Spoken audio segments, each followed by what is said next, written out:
बड़े खेल की तैयारी में नीतीश कुमार बीजेपी को देंगे झटका। बीजेपी की रणनीति से परेशान दिखाई दे रही है जेडीयू। नीतीश को दिखने लगा है कुर्सी जाने का डर।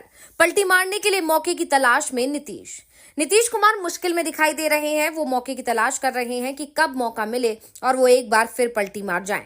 शर्त बस इतनी है कि सीएम की कुर्सी बची रहनी चाहिए। 2025 के चुनाव में जिस गठबंधन के साथ हो उसका नेतृत्व तो हाथ में होना चाहिए।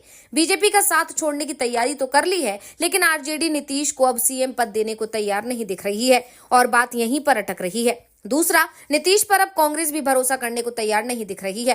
कांग्रेस की तरफ से साफ कह दिया गया है कि पहले एनडीए छोड़िए, उसके बाद बात आगे कीजिए। लेकिन जिस तरह से अखिलेश यादव और समाजवादी पार्टी ने नीतीश को न्योता दिया है, उससे साफ हो गया है कि इंडिया के साथ नीतीश की बातचीत शुरू हो गई है और जल्दी ही वो बीजेपी को बड़ा झटका दे सकते हैं। दरअसल इस बार मामला सीमांचल को लेकर गरमाया हुआ है, जिस कारण से नीतीश परेशान दिखाई दे रहे हैं। तो आखिर क्या है सीमांचल का मामला, इसी पर हम अपनी इस रिपोर्ट में, इस वीडियो में बात करने जा रहे हैं। तो वीडियो को आखिर तक जरूर देखें।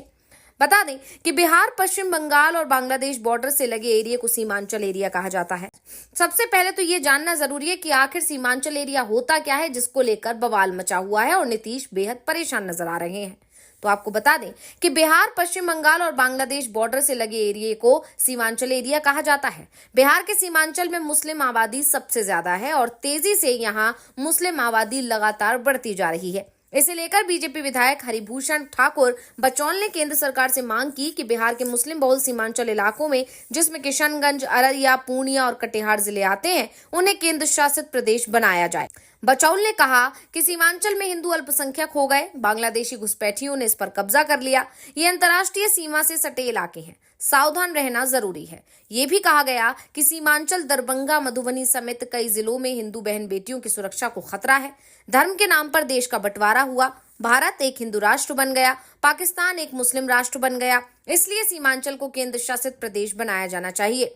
सीमांचल में हिंदुओं को हर तरह से प्रताड़ित किया जा रहा है। अब बीजेपी विधायक की डिमांड को स्वीकार कर लिया जाता है तो साफ है कि बिहार का एक और बंटवारा तय हो जाएगा।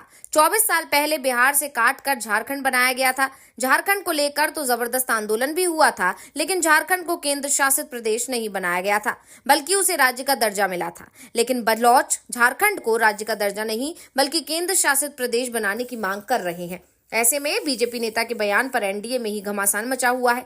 इसे लेकर जेडीयू ने तीखी प्रतिक्रिया दी है। जेडीयू के राष्ट्रीय प्रवक्ता राजीव रंजन का भी बयान आया है। उन्होंने कहा कि बिहार में हिंदू, मुसलमान, सिख, ईसाई एक साथ रहते हैं। बिहार में सांप्रदायिक सौहार्द का माहौल है। ऐसे बयानों का कोई औचित्य नहीं बनता है। यानी साफ है, बीजेपी विधायक का बयान जेडीयू नेताओं को बिल्कुल भी रास नहीं आया है और इसी का विरोध अब शुरू हो गया है। सबसे बड़ी बात तो ये है कि सीमांचल के एरिया में बीजेपी भले ही कमजोर हो, लेकिन जेडीयू यहाँ बेहद मजबूत स्थिति में है और इसीलिए कहीं ना कहीं जेडीयू अब बीजेपी से दूरी बना रही है, क्योंकि बीजेपी के साथ रहते हुए उससे यहाँ पर नुकसान हो सकता है। और एनडीए के साथ गठबंधन में इस हिस्से की ज्यादातर सीटों पर जेडीयू की तरफ से ही दावेदारी हमेशा से पेश की जाती है। ऐसे में अगर सीमांचल के एरिया को बिहार से अलग कर दिया जाता है तो बिहार में जेडीयू की स्थिति भी कमजोर पड़ जाएगी और जेडीयू एनडीए में हो या फिर इंडिया गठबंधन में खुद को कमजोर स्थिति में नहीं रखेगा। वैसे सिर्फ बलौच के मामले को लेकर ही जेडीयू परेशान नहीं है, उसकी परेशानी मोदी सरकार में मंत्री गिरिराज सिंह ने भी बढ़ा रखी है। एक तरफ नीतीश कुमार को सीमांचल में अपने वोट बैंक की चिंता है, तो वहीं दूसरी तरफ बीजेपी नेता गिरिराज सिंह इस हिस्से में हिंदुत्व का अलग जगाने की कोशिश में जुटने वाले हैं। वो सीमांचल में हिंदू स्वाभिमान यात्रा निकालने की तैयारी कर रहे हैं। यात्रा का पूरा कार्यक्रम जारी किया जा चुका है, पूरी रूपरेखा तैयार हो गई है। हिंदुत्व स्वाभिमान यात्रा निकाली जा रही है, जिसकी शुरुआत 18 अक्टूबर को भागलपुर से शुरू होकर 22 अक्टूबर को किशनगंज में समाप्त हो जाएगी। ये यात्रा 18 अक्टूबर को भागलपुर, 19 अक्टूबर को कटिहार, 20 अक्टूबर को पूर्णिया, 21 अक्टूबर को अररिया और 22 अक्टूबर को किशनगंज पहुंचेगी। ये ऐसे क्षेत्र हैं जहां हिंदू एक हुए तो मुस्लिम वोट के आधार पर राजनीति करते हैं, उनकी मुश्किलें बढ़ने वाली हैं। दरअसल नीतीश कुमार की सबसे बड़ी चिंता ये है कि वो बीजेपी नेता को उसकी यात्रा निकालने से रोक भी नहीं पा रहे हैं, क्योंकि जेडीयू इस बार उस स्थिति में नहीं है कि बीजेपी पर दबाव बना सके। वैसे तो ये दावा किया जाता है कि नीतीश अगर अलग हो जाते हैं तो बिहार में बीजेपी विपक्ष में पहुंच जाएगी, लेकिन केंद्र की मोदी सरकार नहीं गिरेगी। वैसे तो बीजेपी के पास इस बार केंद्र में भी बहुमत नहीं है, सिर्फ 240 सीटें हैं, यानी बैसाखी पर टिकी हुई सरकार है और जिसको लेकर विपक्ष बार बार तंज भी कसता है।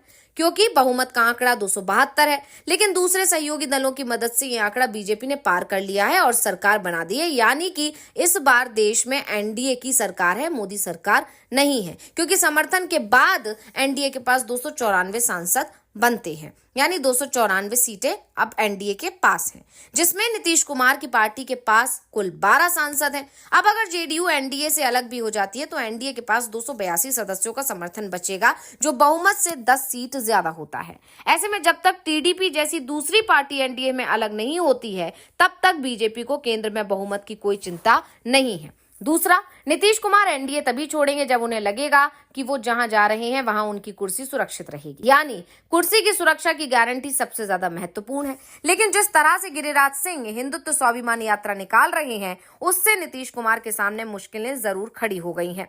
पहले से ही पीके की पार्टी के चलते नीतीश परेशान दिखाई दे रहे थे, अब वो बीजेपी के चलते परेशानी में घिरते दिख रहे हैं।